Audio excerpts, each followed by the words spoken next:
Hello, friends. This is Jessica from the Accent Channel, and I'm here to help you practice your pronunciation of American English. This lesson has been a long time coming. I've gotten a ton of requests for this. Now, I'm definitely not a sports fan, but apparently many of you are. So after multiple requests from some of you, here it is. Today we're working on a common word lesson that practices words related to sports. Now, this is a common word lesson, so try to practice this lesson at least 7 times. That's once a day for the next week. Practicing the same set of words, even though it gets a little boring, practicing the same set of words for 1 week results in the permanent improvement that you're looking for.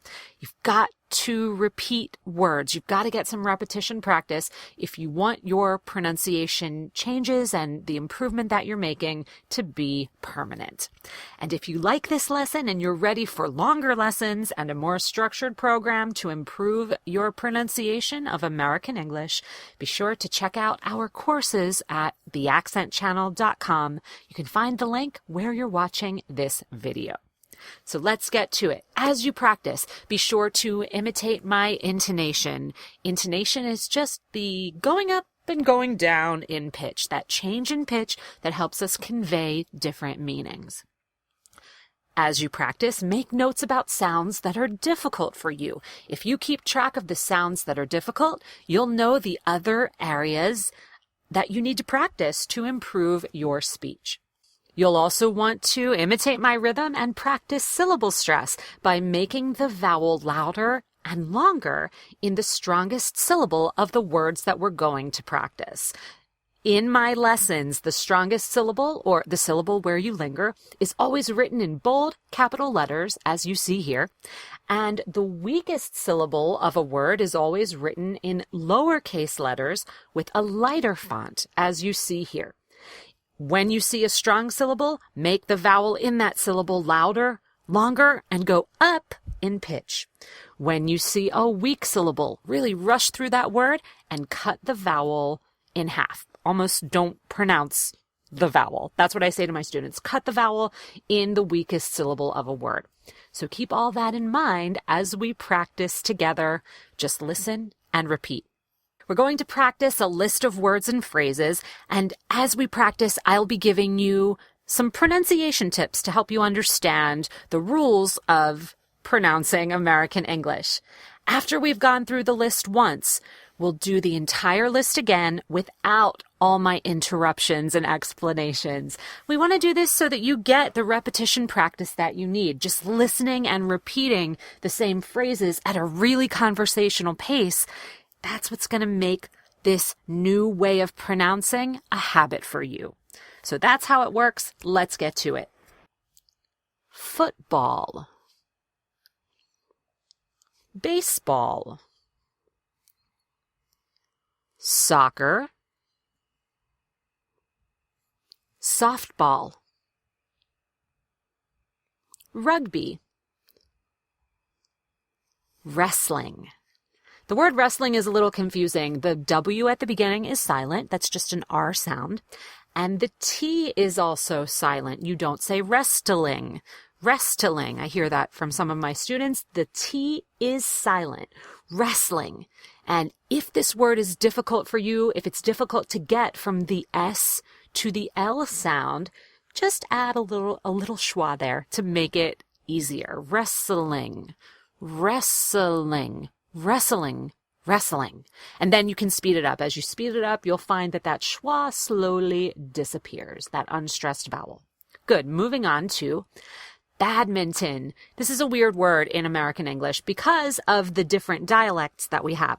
So the more general American dialect will pronounce N-T. It will pronounce the T. When you have an N and a T together, the very general, it used to be called the standard American accent, although I don't like that term anymore. So anyone who's learned a general American accent or American pronunciation is taught to pronounce that T, badminton, and that's the first example that we see. But let's practice the way people really speak. The majority of people who speak English and live in America anyway, because of their regional dialects, will stop that T. You see that weird symbol there? That's the symbol for what I call a stopped T. It just means that you kind of hit the sound, but you don't pop it out. So listen to the difference between the two pronunciations. Badminton. Badminton. I'll do it again. Badminton. Badminton. To do that stop T, it's called a glottal stop. What you are physically doing is bringing your vocal cords together to stop the flow of air without actually producing a sound. It's not something I can tell you how to do. You just have to think, like almost like a hiccup. Badminton. Badminton. So the first pronunciation here is more polished, I guess, but fewer people will say it. The second pronunciation is definitely more common, so you can pick the one that works best for your lifestyle. So let's practice them both one more time before moving on. Badminton. Badminton. Very nice. Basketball. Tennis. Boxing. Yeah, X is an interesting letter. X will either be pronounced X, like EKS, X, X, or sometimes it's pronounced as eggs, like example, existence, so like an EGZ sound. But here we're going with just the X sound. The K sounds like an X. So pronounce it that way in boxing. Golf. Skiing. Not skying, skiing. Swimming. Volleyball. Weightlifting. And in the word weightlifting, that GH right here is silent. You'll see that a lot in English, that GH sound. And almost, I would say, there's probably an exception. So I'll say 99% of the time when you see the GH together, just pretend it isn't there. It's not pronounced at all. And we're using that stop T again here in this phrase.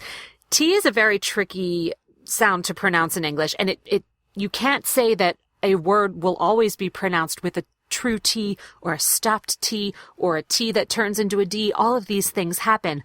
And sometimes, especially in phrases, it depends on what comes after the word. So I'm not going to go into that here. I have an entire course on pronouncing T. Like 3 hours worth of information about pronouncing T. Honestly, it doesn't matter. Our goal is not for you to sound like a native speaker. You don't need to sound like a native speaker. You need to speak clearly, be easily understood, and feel confident. So don't worry too much. If you pronounce a T where you're not supposed to pronounce a T, you might sound English or Australian or Irish. It doesn't matter. You'll still be easily understood. So don't stress out so much about T. But if you had the question about, if you really have questions about American pronunciation of T, I try to put that in here just to give you a little taste of it. But I know it's not always, there's so much to learn about it. There's no way I could explain it all here. But in the word weightlifting, if you use that phrase and you want to say it the way an American speaker would, you would use that stopped T. So let's practice that a few times. I'll do it slowly so you can imitate the glottal stop on the stopped T. Then we'll say it at a conversational pace. Here we go. Weightlifting. Weightlifting. Now speed it up. Weightlifting. Weightlifting. Weightlifting. That's it. Basketball court. Tennis court. Volleyball court. And you notice I use a true T at the ends of these words in the word court. It would depend. I can't tell you to pronounce that as court or even cord. It might turn into a D if there were a word that began with a vowel after it. So as I said, there are lots of rules about T. I really don't want you to worry about it. Just focus on being easily understood. Don't worry about sounding like a native speaker. Americans are insane when it comes to pronouncing T. There's just way too much going on. So don't worry about it. But I'll give you the info that I can, when I can make it relevant and hopefully comprehensible. Okay? Good. Moving on to golf course, baseball field, football field, soccer field, boxing ring, hockey rink. Yes, if your native language is Russian or a language of Eastern Europe, be careful of make sure there's a difference between ring and rink. Ring, rink. They're really similar, but the vowel is longer in the word ring because we have a sound that buzzes called a voiced sound that comes after it. Ring, rink. You hang on to the sound a little longer when you say ring. So make sure you're getting that. Ring, rink. Good. Boxing ring, hockey rink, rugby match. Let's do some longer sentences. I want to do these 3 times. I want to do them slowly so that you can focus on connecting your words. And then the 3rd time will be the way I would say it in a real conversation. So here we go. The skier raced down the slope. The skier raced down the slope. The skier raced down the slope. Good. Next. Jeff won the wrestling match.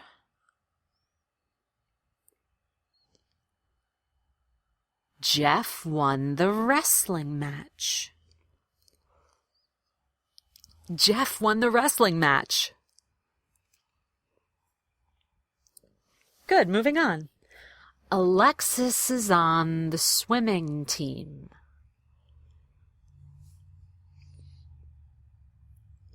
Alexis is on the swimming team.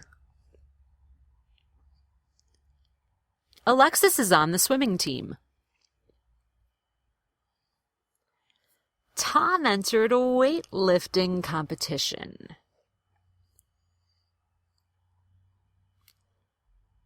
Tom entered a weightlifting competition.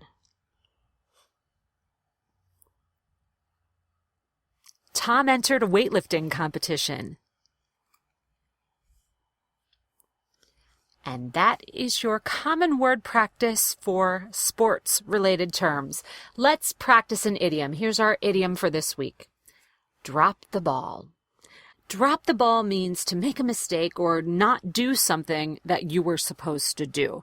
For example, let's say that I promised to send one of my students a practice recording, a recording for them to use to practice, and I forget to do it. And I was supposed to do it by Tuesday, and they don't receive it on Tuesday. They don't receive it on Wednesday. They might email me on Thursday and say, hey, did you get that recording finished for me? Did you send that recording? My response to them would be, oh my goodness, I forgot. I'm so sorry. I really dropped the ball on that one. That's how you use it. Drop the ball. So let's practice it a few times. Think about connection. Think about the rhythm. Stress the strong syllables. Rush through the weak syllables. Here we go. Drop the ball. Drop the ball. Drop the ball. Very nice. Now let's practice without my interruptions. Just listen and repeat. Football. Baseball. Soccer. Softball. Rugby. Wrestling. Badminton or badminton. Basketball. Tennis. Boxing. Golf. Skiing. Swimming. Volleyball. Weightlifting. Basketball court. Tennis court. volleyball court, golf course, baseball field, football field, soccer field, boxing ring, hockey rink, rugby match. The skier raced down the slope. Jeff won the wrestling match. Alexis is on the swimming team. Tom entered a weightlifting competition. Drop the ball. You should practice with this video every day this week, repeating the words and phrases out loud. After 1 week, the correct pronunciations will become a habit for you, and that's exactly what we want. Repetition practice is the only way to permanently improve your pronunciation of any language, but here of your American English. Thank you so much for practicing with me today, and I hope to see you next time at the Accent Channel.